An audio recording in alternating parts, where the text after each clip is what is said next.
18 అన్న.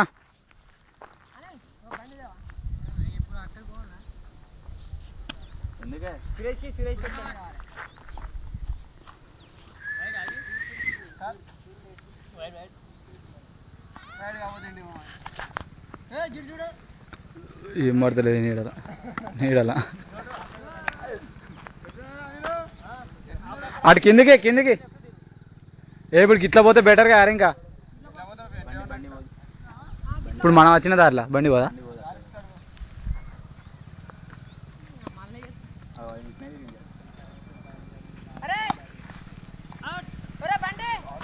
ఎంపార్ అనిల్ జీ అడ ఎంపార్